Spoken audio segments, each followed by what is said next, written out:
Hi everyone, it's your mom Shike and welcome to another vlog, another chikahan day in my life as a Filipina mom in Canada. Today's video, samahan ninyo po kami sa isang masayang family bonding time na may kasamang testimony ng aking buhay. Kaya sit back, relax, at tara na, sabay-sabay tayong ma-inspired at mag-enjoy. Ito na nga at papasok na kami sa indoor playground na merong arcade at trampoline. Sobrang sulit, moms. Siguradong nag-enjoy ang mga anak ko dito. Pagkapasok pa lang namin, grabe, ang bilis nilang tumakbo sa sobrang excitement. Parang hindi nila alam kung saan unang pupunta. Trampoline ba o arcade? Nakakatuwang panoorin na ganun kasimple pero ganun kasaya. At habang pinapanood ko silang masayang naglalaro, na-realize ko na grabe Lord, iba na talaga ang buhay ko ngayon. Kasi dati, iba talaga ang hanap ko sa buhay ko. Laging may kulang sa puso ko. Akala ko barkada ang sagot. Yung inuman, gala, tawa ng tawa, pero pag uwi, empty pa rin. Pero mali pala. Ako, hindi ko natagpuan ang tunay na ligaya sa labas. Natagpuan ko yun sa presensya ni Lord. Nung sinuko ko ang lahat, unti-unti niyang binago ang puso ko. Ngayon, kontento na ako sa simpleng araw kasama ang pamilya ko. Hindi na ako naghahabol ng kung ano. Kasi alam kong sapat na si Lord sa buhay ko.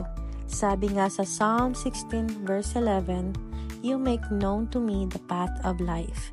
In your presence, there is fullness of joy." At totoo yun. Yung dating ako, laging naghahanap ng ligaya sa maling lugar. Pero ngayon, alam ko na kung saan matatagpuan ang tunay na kapayapaan. At yun ay kay Lord lang. Kung ikaw man ang nanonood ngayon at nararamdaman mong may kulang sa puso mo, baka hindi gala o inuman ang kailangan mo.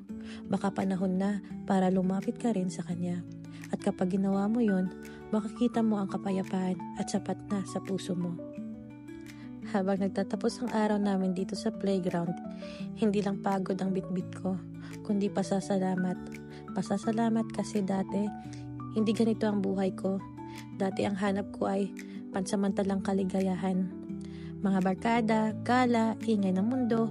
Pero ngayon, si Lord na ang sentro ng buhay ko. Kahit simpleng araw lang, puno ng kapayapaan. At habang pinapanood ko ang mga anak ko na tumatawa at naglalaro, alam ko sa puso ko, ito ang totoong ligaya. Hindi galing sa pera, hindi galing sa mga bagay o tao, kundi galing sa Diyos. Alam kong marami sa atin ang may pinagdadaan ng mabigat. Pakiramdam mo mag-isa ka, pagod ka, o baka kahit surrounded ka na ng tao, pero malungkot pa rin ang puso mo. Pero gusto kong i-remind ka ngayon kung paano ako binago ng Diyos. Kaya ka rin niyang baguhin. Hindi mo kailangang ayusin ang sarili mo bago lumapit sa Kanya. Lumapit ka lang at Siya na ang bahala sa restoration. At sa susunod na vlog, ikukwento ko naman sa inyo kung paano ko unti-unting inayos ang buhay ko. Hindi sa sarili kong lakas, kundi sa grasya ng Diyos.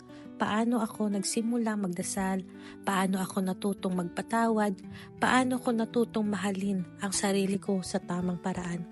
So, if you're still in the season of waiting, healing, or seeking, don't lose hope. You're not alone. At may plano ang Diyos para sa'yo. Hindi lang basta plano, kundi mabuti, masagana, at puno ng pag-asa. Thank you so much for being part of my journey. Don't forget to like, comment, and share this vlog if you were encouraged today. At syempre, follow ka na rin para updated ka sa next episode ng kwento ko. Always remember, may saysay ang bawat luha, may silbi ang bawat sakripisyo, at may liwanag sa dulo ng bawat gabi. God is not done with your story. See you sa next part of my story, mga momshi. Love you all and God bless.